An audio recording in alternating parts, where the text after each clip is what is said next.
The switches domain, the core concepts and design of a Cisco switch network.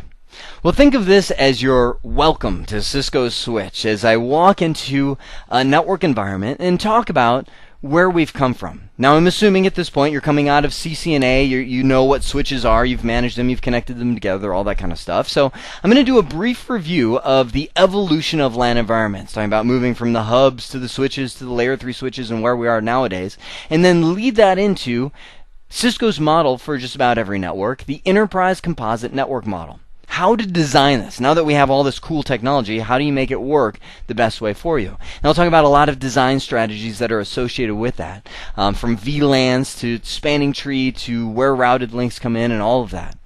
Finally, I'll wrap things up by talking about the switch operating systems that exist today.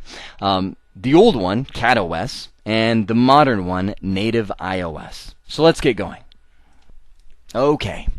So if you've hung with the network landscape over the years, you've seen the evolution. As every technology changes, so does this. Back in the late 80s, early 90s, we had our hubs. And I still have a stack of hubs in my garage. I can't get myself to get rid of them. To where every packet that's sent, every frame, every bit that's sent, goes to every single device that's out there. It's a layer 1 device, physical layer, simply regenerates the signal. The problem with hubs is as soon as you get to around 20, 30-ish devices, now you're getting a whole bunch of collisions happening. And collisions are slowing down everything. The modern applications of today that are real-time, like voice over IP, you couldn't dream of sending those across the hub. So everything changed when the layer 2 switch was invented and started becoming mainstream in the environments, to where every single port is its own collision domain. Your traffic only goes to the destination that you're sending it to unless it's a broadcast, and that became our limiting factor with layer 2 switches. Broadcast traffic is always sent everywhere by design. So you would reach a scalability limitation to where the devices that are out there could eventually get too many broadcasts, but that was, you're talking 200, 300, even more devices on a single segment before broadcast really starts slowing you down. So we really started being able to scale up at the layer 2 switch, and that's also where we started seeing VLANs come out. And VLANs changed everything because we thought, oh great, we don't have to put routers in between everything. We can use these VLANs to segment, and we can use a router on a stick, woohoo! Back in the CCNA, that was our only true inter-VLAN routing solution that we talked about. But routers on a stick, they reached their limitations. Let me grab my pen here. It's where we had. Where's my pen? Here we go. This is where we attached a router right here. We ran that as a trunk port, and we had all these different VLANs. We'll say, 50 devices in each one of these circles. VLAN 50, VLAN 40, VLAN 30. And this router on a stick would actually take traffic from VLAN 30 and route it back around to VLAN 40 and VLAN 40 to VLAN 50 and all that kind of stuff. That's why it got its name, router on a stick. It's kind of like a yo-yo. You're going in and out and in and out of that router, and that became your scalability limitation because this link can only get so fast. A decent router is 100 megabits per second. A pretty up-to-speed router is a gigabit per second link that you have, and that's your bottleneck. So layer 3 switches then came out and changed everything because now you've spliced a router into a switch to where now you could have those 3 different VLANs or however many VLANs you had in your organization with 50 users each, VLAN 50, 40, and 30, and inside of that switch is a router. It's a kind of swouter to where it's all in one, to where you create those switch virtual interfaces. I just draw them like this. Interface VLAN 40, interface VLAN 30, and so on, and give them IP addresses. And now these guys simply go inside of the switch and loop around to the different VLANs, where the limiting factor is the backplane speed of the switch. Gigs and gigs and gigs of bandwidth per second, typically, in the mainstream switches that we use for our layer 3 or multi-layer switches. And that changed everything. But this is where we are today. We've got all this technology, but we need to have a design. You start thinking, okay, where do you put your layer 3 switches? Do you have every switch be a layer 3 switch? Where do your VLANs go? How do you spread them campus wide? How does all this work? And that's where Cisco came out with their enterprise composite network model. Now, before I get into the enterprise composite network model, I want to answer the question, what's wrong with plug-and-play switches? I mean, can't you just take a switch and plug it to other switches? And the answer, truthfully, and I'll be honest with you, most of the time is not much. And when I say most of the time, I'm primarily referring to small businesses. Think about it. If you start a company, let's say it's you and two other guys or gals that get together and you say, you know what, we're going to start a company selling chocolate-covered toothpicks or something like that. So you get together and you say, okay, let's build a computer network to track our chocolate-covered toothpick progress and sales and all that kind of stuff. You're not going to buy a Cisco 6500 switch. I mean, truth is, you're not going to Cisco. I mean, Cisco's too expensive for you. You're going to the local department store and picking up a little TrendNet or Linksys or Netgear device that's an all-in-one router, access point, switch, plug everything together. But eventually, as you start growing and your chocolate-covered toothpicks take off and become successful, you're going to start connecting more switches to that because you're going to run out of ports, and you plug a crossover cable, you plug another crossover cable. And this is my question. What's wrong with that? Honestly, nothing. I mean, you get into the 5, 10, 15, 20 people that are all using this, and it's kind of like, okay, it's working, it does the job. But eventually, the business grows large enough that, number one, you're more dependent on the technology, as if the network goes down, everything goes down, the company stops, profit loss, all that kind of stuff. And you start running into a lot of security standards that you're starting to worry about, and oh, well, we've got Wi-Fi, is that a security hazard? You know, all of those questions start orbiting your mind, but that's only when you become a larger company. Truth be told, Cisco does not have a model like this that you see on the screen. I'm waving my hands and pointing at it right now. They don't have a model like this. The reason why is because they don't gear themselves to reach those businesses. Cisco is an enterprise company. They do reach small offices, mid-size offices, things like that, but they have a whole division that they acquired to handle this group. You guys are probably thinking of it. Linksys, right? Which they're recoining as Cisco Small Business. That's where these models exist. Cisco's first model, if you want to see their model for a small business, this is going to be ugly, but this is a layer 3 switch. This is their first size model, and then they show 2 different layer 2 switches connected to that. These don't exist. That's the first Cisco model that you'll see when you're starting to look at their design. They always start with a layer 3 switch. Now, when you're thinking about layer 3 switches, you're typically in the $3,000, $4,000, $5,000 price range. So they're immediately going for companies that think about $3,000, $4,000, $5,000, and they're like, we could do that. You know, so you're looking at a little larger organization at that point. Now, if you have plug-and-play switches, let me get back to the question. What's wrong with them? Well, here's things that go wrong. Number one, it's a chance for failure. If you notice, if this guy goes down or this guy's link or something like that, you start losing major links in the organization. It starts becoming very complicated to handle spanning tree in these environments. Now, spanning tree, you might remember from CCNA, is that loop prevention mechanism. You might start linking up redundant links, but I mean, with plug-and-play switches, maybe that guy doesn't support spanning tree, so he's a potential for a loop in the network and all that kind of stuff. So spanning tree becomes an issue. Broadcast traffic and multicast traffic goes everywhere, so the more and more devices that you connect, the more processing they're going to have to do, and they're slowing down because they have a whole bunch of broadcast traffic coming into them. Security issues are an issue, simply because you now have everything as a flat layer 2 domain, to where somebody can connect packet sniffers, see broadcasts for all the different types of traffic, sabotage your ports, start doing ARP spoofing. They can do a lot of the security issues, and I know we haven't talked about much of the security, and I'll refer those later on in the series to the security nuggets. However, there are a lot of kinds of attacks geared at these environments that are very easy to execute, especially if these are no-name switches. And I say no-name, but generic, lower-level, cheap switches. They are very, very attackable. If that's the best word to use for that. You can fill their MAC address table easily using a couple programs, and now you're getting all of the data sent to anybody on the network. You essentially reduce this network to a bunch of hubs. You also run into issues with MAC flooding. What this means is switches, yes, they do learn MAC addresses, but thankfully Microsoft has gotten better with their programming. So you have things like Windows XP, Windows Vista, Windows 7, well, skip Windows Vista. We'll say Windows XP, Windows 7.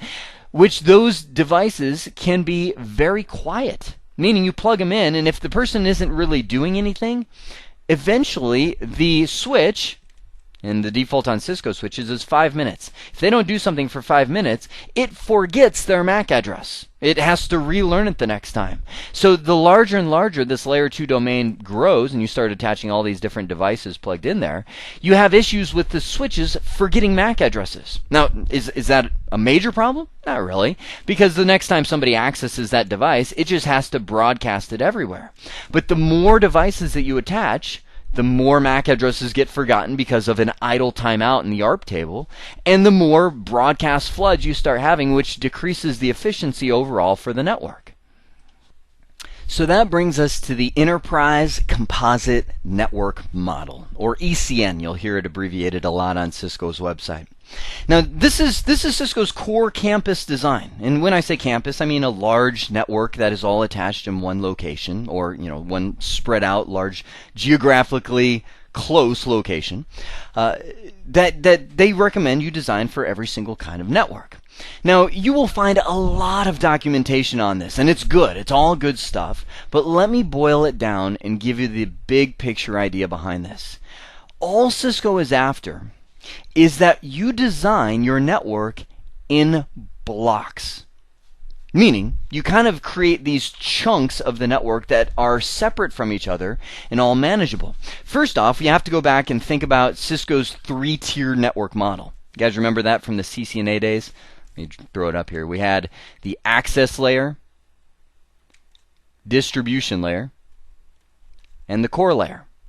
And the access layer were the devices connected to the network. For example, this right here is the access layer for the server farm. We have a bunch of servers over here that are separated. Now eventually, those guys can access each other, replicate data, communicate, all of that at their own little access layer. But if they ever want to get off the network, that's where the distribution layer comes in.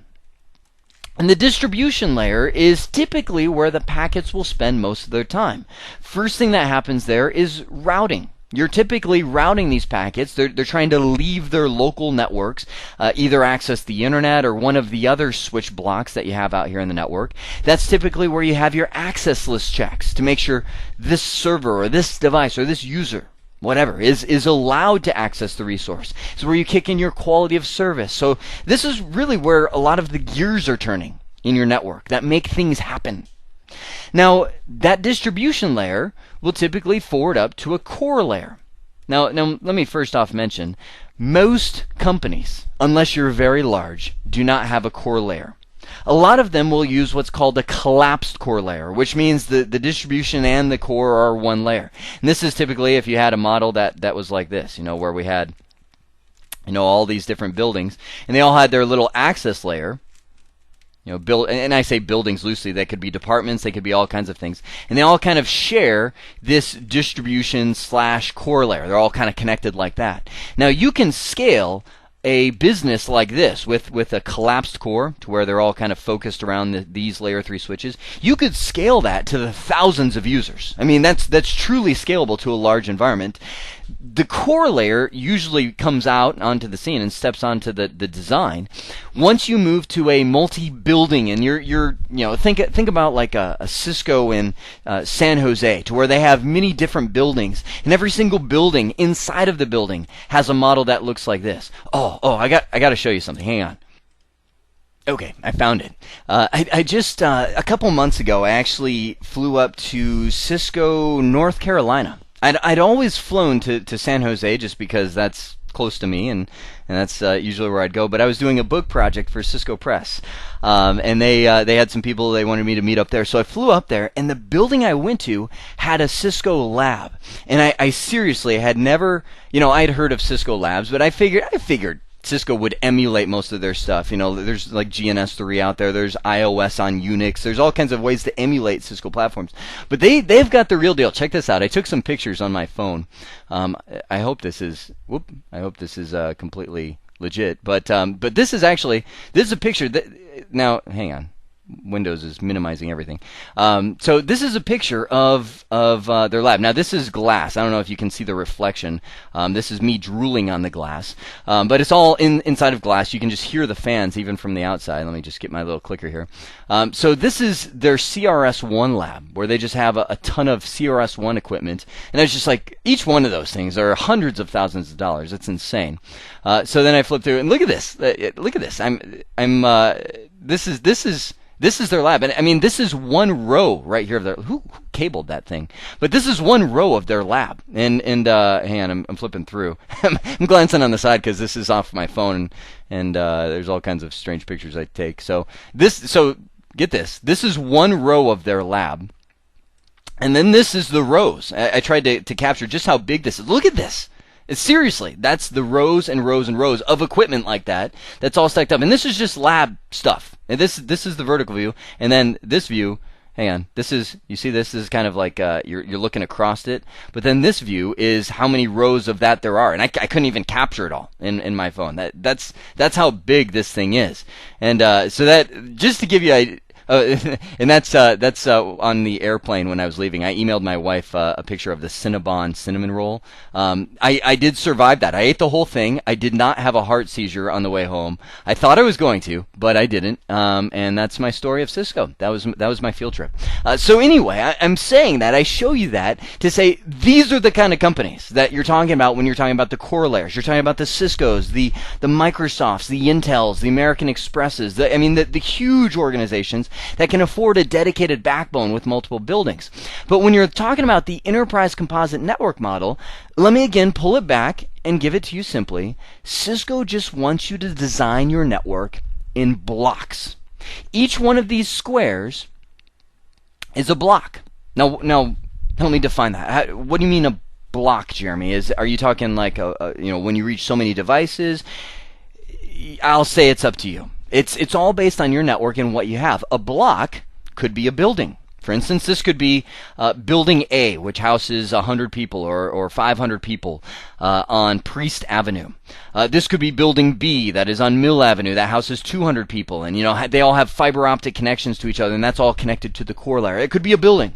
It could be a floor of the building. Maybe this is floor 1, this is floor 2, and they're all in the same building, and they all connect to the main center where the core is. It could be, if you're big enough, it could be departments. To where this department has their own little IDF block, to where they've got their own little switch blocks. The accounting group, the marketing group.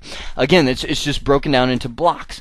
The way I've drawn it right here, you've got your block of servers. This is your server farm. To where your servers are separated, and this is Cisco's recommendation. They say separate your servers into a separate VLAN. Now, question for you.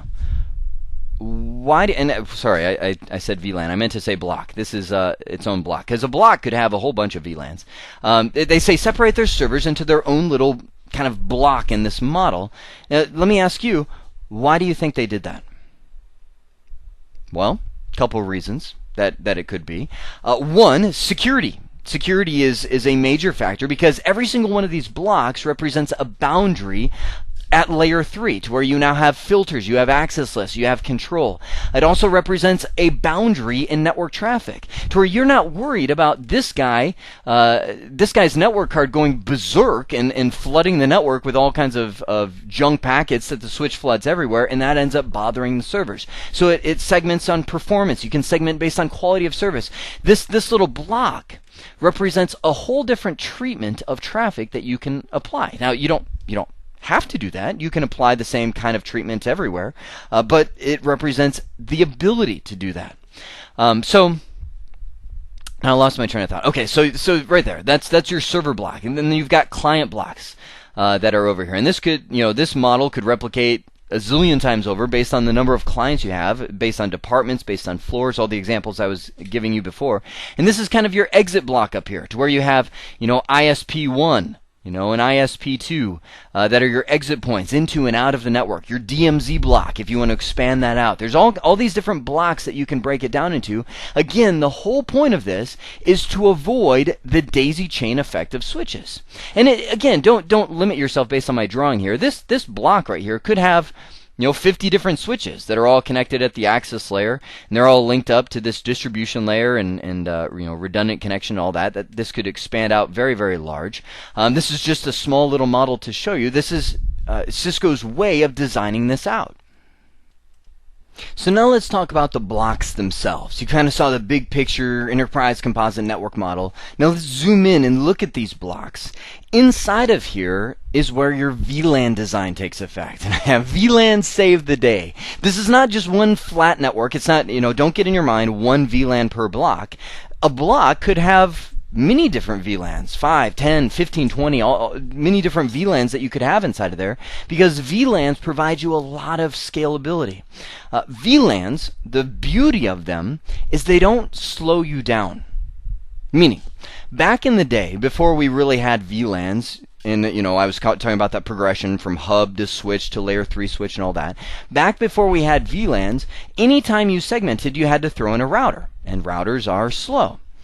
However, once you move to a layer 3 switch that you have here, now you can start caching the information, and these guys use Cisco Express Forwarding or Ceph, to where you can route between VLANs just as fast as if you didn't have VLANs. So the number of VLANs that you have don't really slow you down in terms of your speed. So Cisco's, they're not talking about make it unmanageable, like let's have a VLAN for every 2 people, but they're talking about don't worry about creating another VLAN because it's going to slow the whole network down. There's no speed constraints.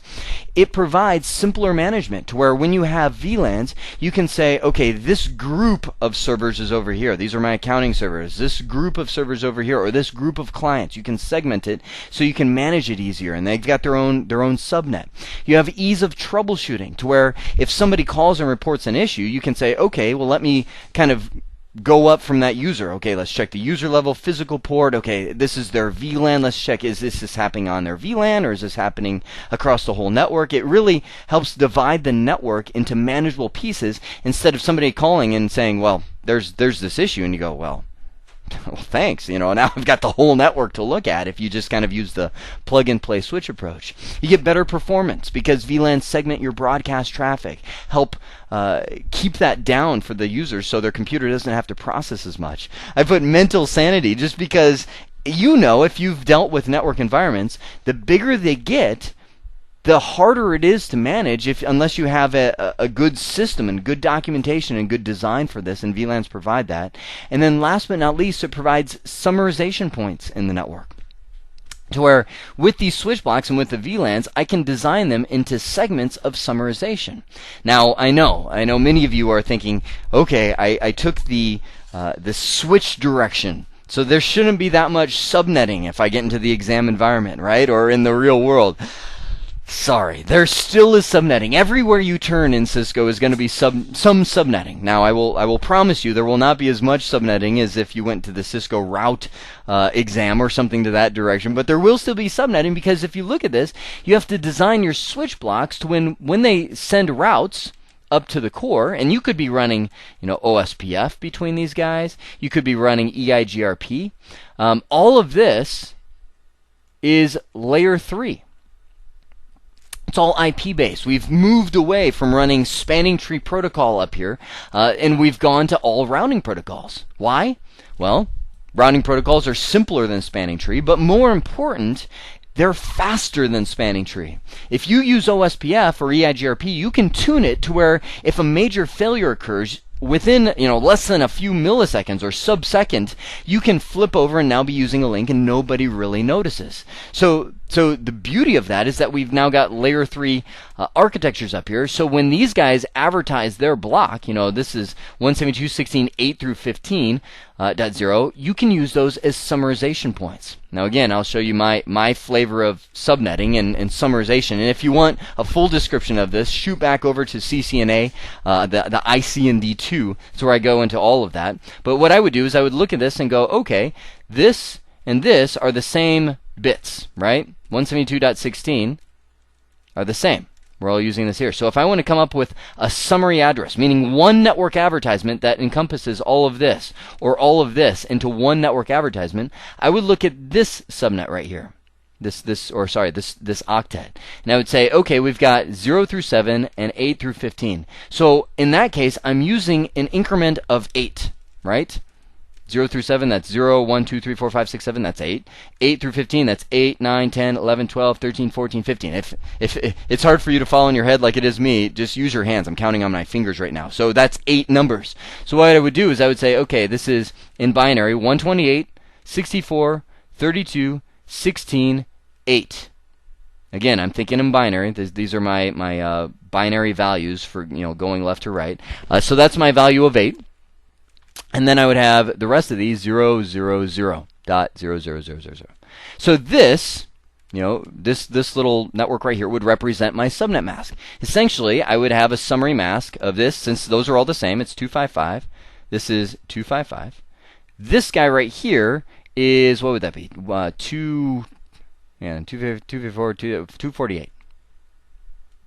That's 0. Now I'm thinking, I know some of you on the other side of the screen out there are looking at that going, dude, what did you just do there?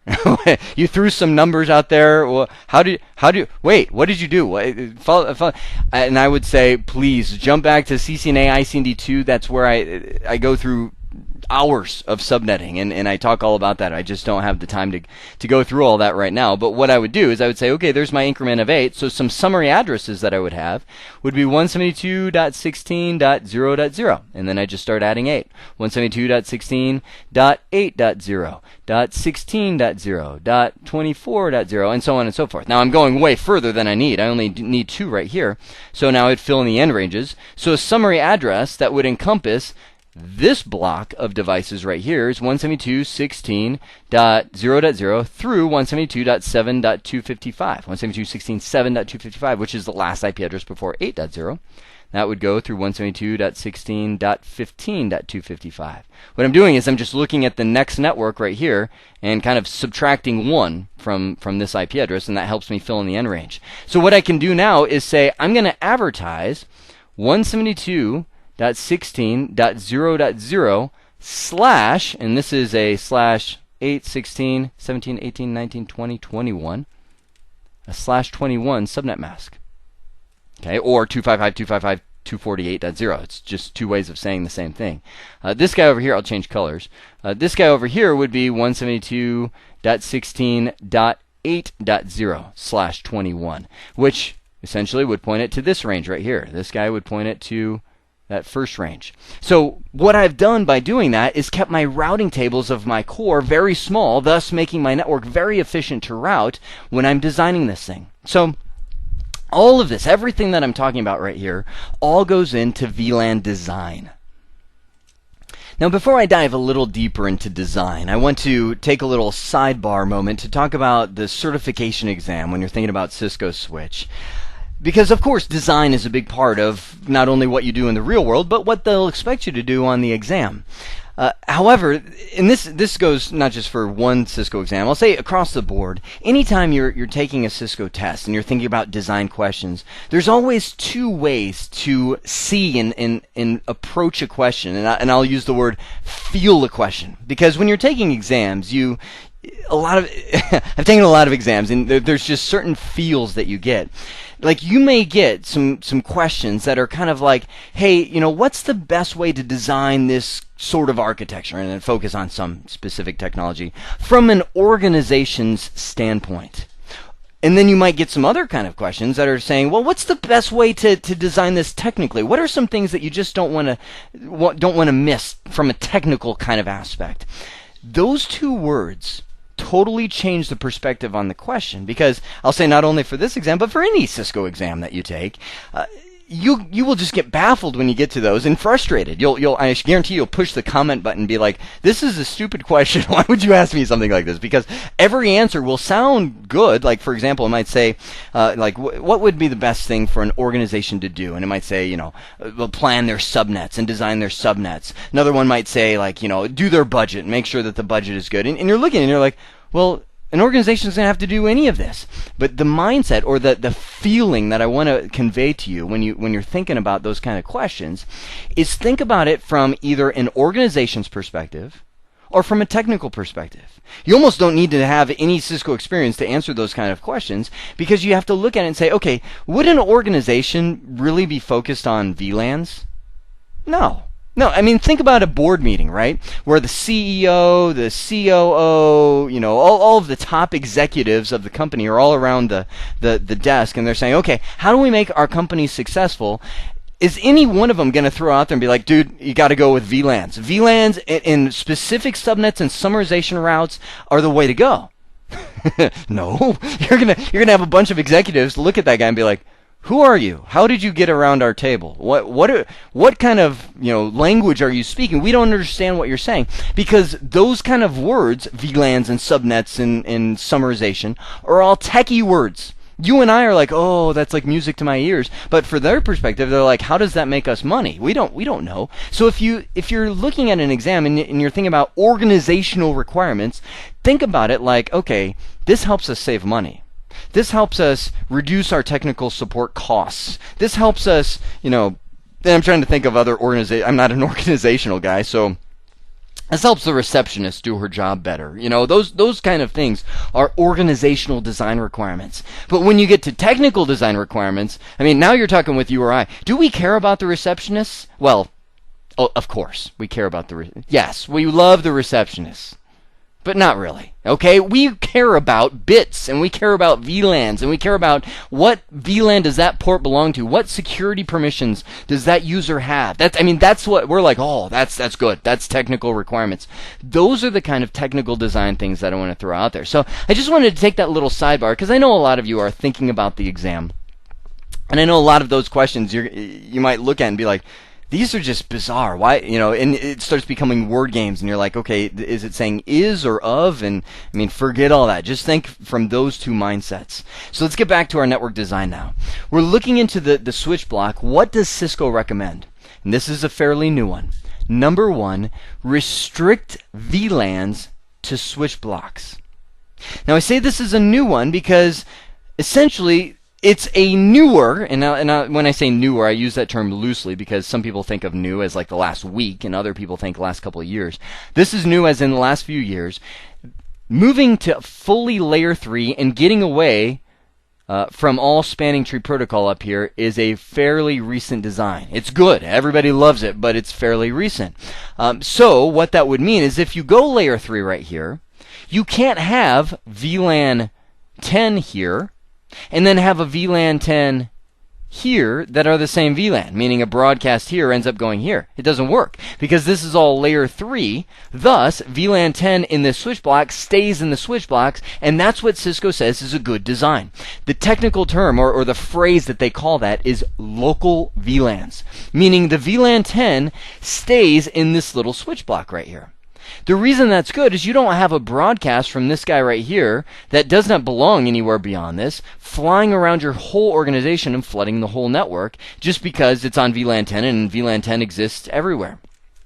So local VLAN says keep the VLANs within those blocks and don't let them go further. Now, I will say for a lot of organizations, and I've talked to those organizations, I've had those organizations in classes of mine, and I say this is the way to go, and I see people immediately go, impossible.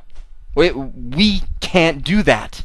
Because our organization is huge, and these are not layer 3, they're layer 2. And VLAN 10 spans everywhere because VLAN 10 is our Wi-Fi, and we have Wi-Fi that spans buildings. So anybody that joins Wi-Fi are all in the same VLAN, and then they communicate. And I look at that, I say, let's take a moment, let's pause, let's have a hug. It's okay. It's okay to be that way because you are running a network that was Cisco's previous network design. We didn't used to have layer 3 links right here. It used to be all layer 2, and Cisco was fine with that. That's what they recommended because layer 3 switches weren't everywhere. And I'm talking really fast right now, so let me slow down.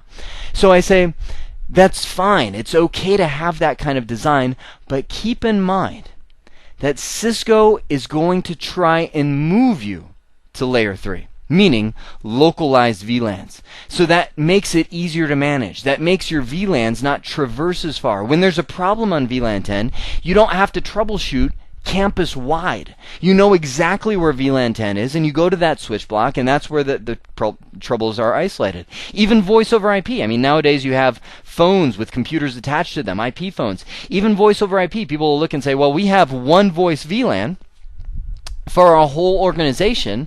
What do we do? And I say, it's okay.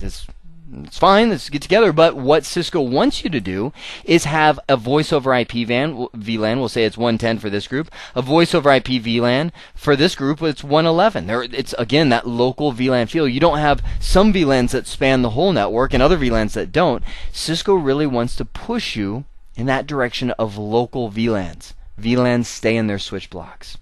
They also recommend having a management VLAN, to where essentially, and this is really tough, because I've been in a lot of networks, and I'll explain that. Essentially, one port of every single device, and it doesn't have to be physically. It can be, logically across the trunk link or whatever. But one port of each device comes back to this specific VLAN. We'll call it VLAN 1000, which is our management VLAN.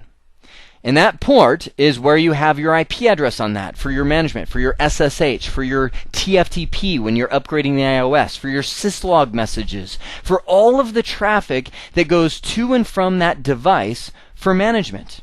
Now that, I will say, a management VLAN is one of those things where once you have it, you're like, this is the most beautiful network I've ever seen. All of my management is off-band, meaning it's completely separate. So even if my network gets hacked and someone compromises my corporate network, they will never see or be able to manage my devices because it's totally isolated.